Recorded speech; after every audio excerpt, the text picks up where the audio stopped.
What are your name and pronouns? My name? MasoTato. I go by Tato, I go by Maso. When it comes to more behind the screen names, it would be Alistair. Pronouns are preferably he, him, but I also use the new pronouns Tato and Tato self, and occasionally I go they, them, and it, it's. And so how do you identify?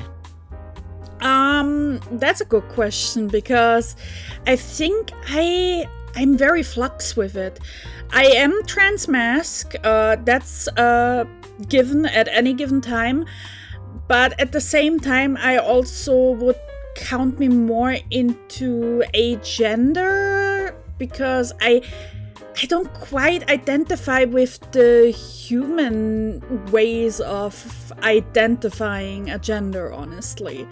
Like, I feel like myself, but not like I would say, hey, I'm a super masked man, because, like, my expression is more feminine leaning when it comes to, like, I like skirts, I like pastels, but femboy just also doesn't feel right, despite always joking about it.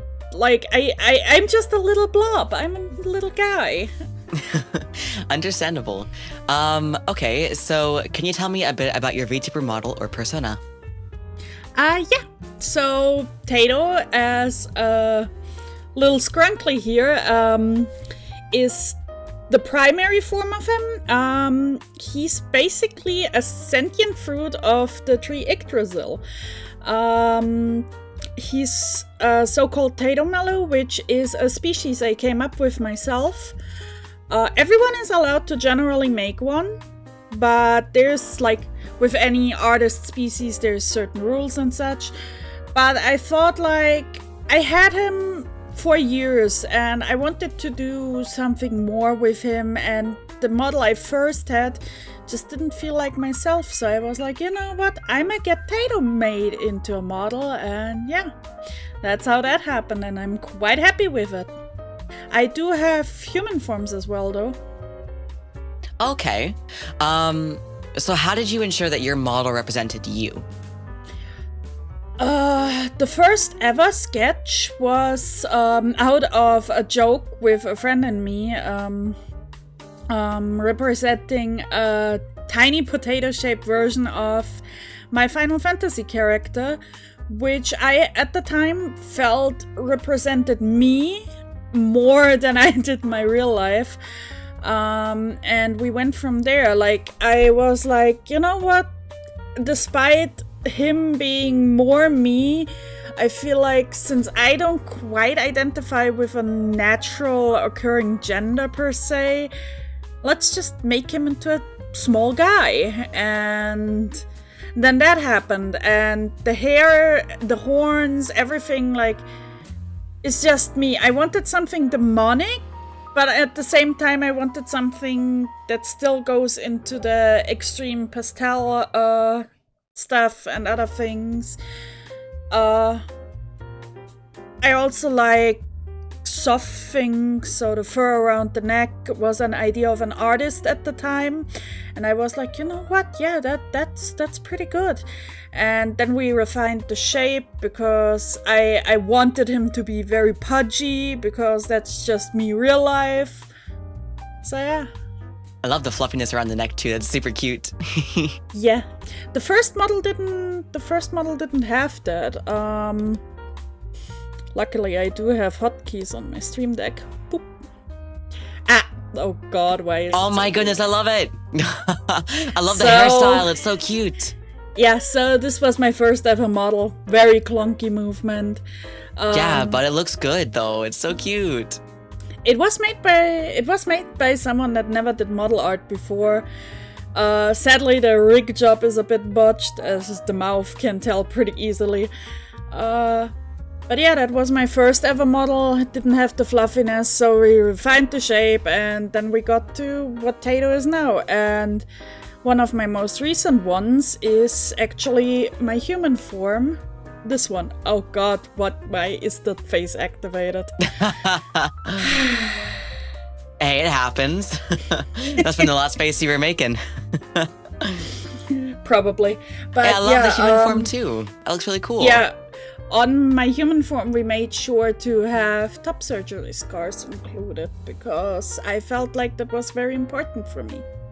Yo, I love that. Oh my goodness, that's a really cool design feature. I've never seen anybody do that before. I've seen a couple non-binary and transmasc people that also include top surgery scars. A lot of them tend to stylize them, and initially I did want to have star tattoos underneath the scars, but the artists didn't quite, like, they are not natively English speaking and they had issues with long sentences, so we forgot about them because I also got carried away. So what drew you to VTubing, and do you find it rewarding? What drew me to it? Easy to say. I don't like my real face. I always like gaming, and I was like, you know what? I could stream. I'm disabled. I have a hard time getting anything done if I don't schedule myself, yada yada. And I was like, you know what? Streaming gives me at least somewhat of a stable sleep schedule, so let's go with it. And initially I used, what was it called? Facerig, I think? Very old application that just had that Shiba Inu dog and stuff like that. And I was like, you know what? It's way more fun if I have something representing myself for reaction's sake and such, for the viewers to see.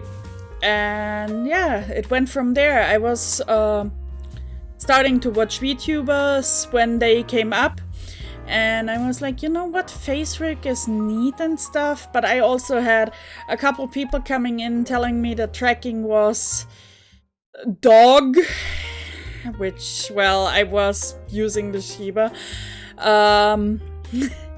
But then I went into the whole VTubing stuff. I started out originally with a thrown together Vroid model, but I'm really not a fan of 3D models. I have problems with mimic and stuff like that, so I don't often exaggerate like a smile or something. Like, you can, if you don't know me real life, you cannot tell when I smile because I have that kind of inside smile. So 2D models are just way better for me because the parameters allow you to easier toggle those things than they would on a 3D.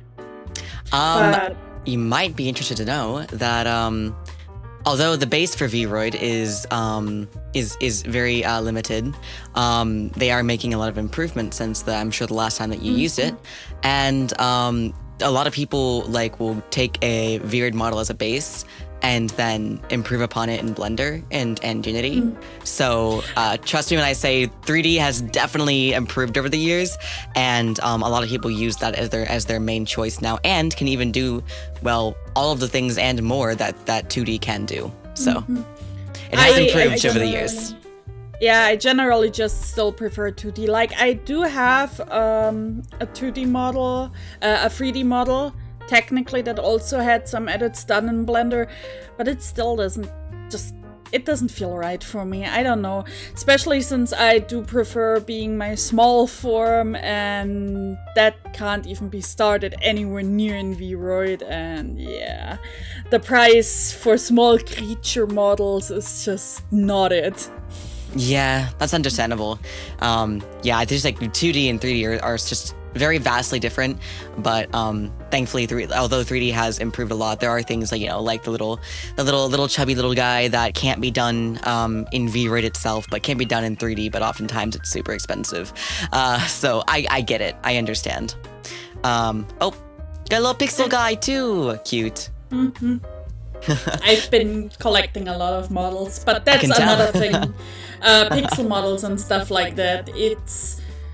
I feel like 2D just offers more for my outlet of, hey, I have a stupid idea, let's go with it.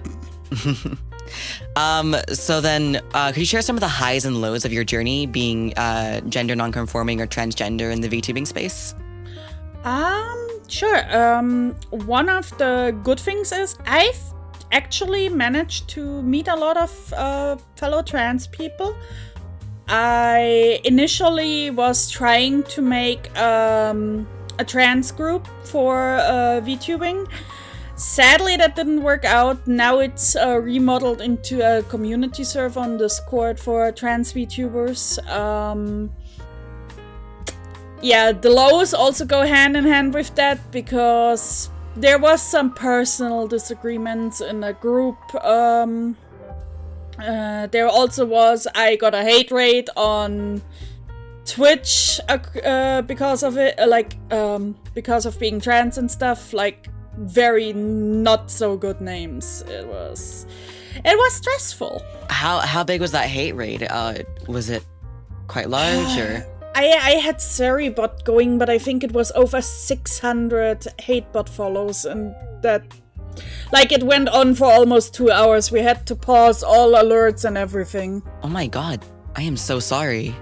Yeah, I turned off the alerts, I let the bot sort stuff out, let my mod sort stuff out, and just ignored it. Also, during a birthday stream, like 2 years ago, I think, or 3 years ago, we were in a closed Discord, but there was a hacker getting in, and he started blurting slurs during my birthday subathon, and yeah, that was not fun. That does not sound fun at all. Mm-hmm. Okay then, well, I'm sorry to hear that you've had such awful experiences. I don't think honestly, I've even experienced things like that so far.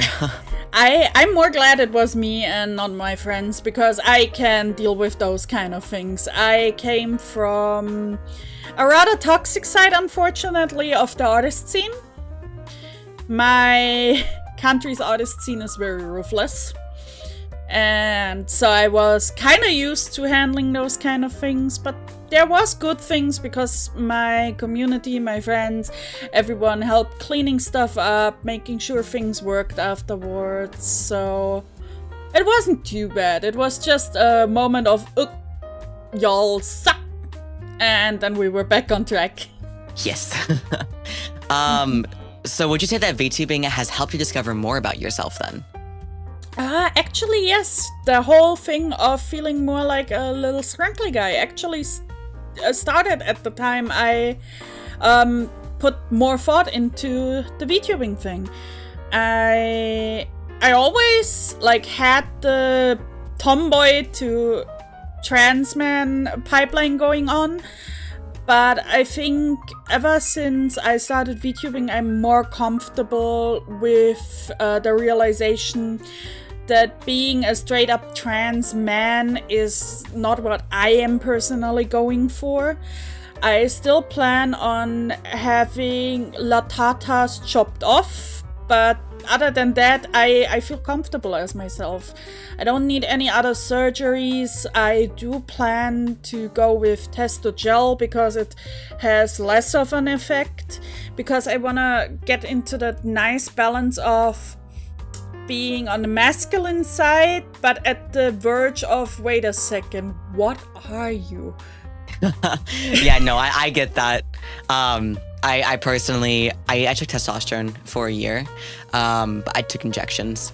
So yeah, it was terrible. I hated the injections. They're so painful. But I also just hate needles, so.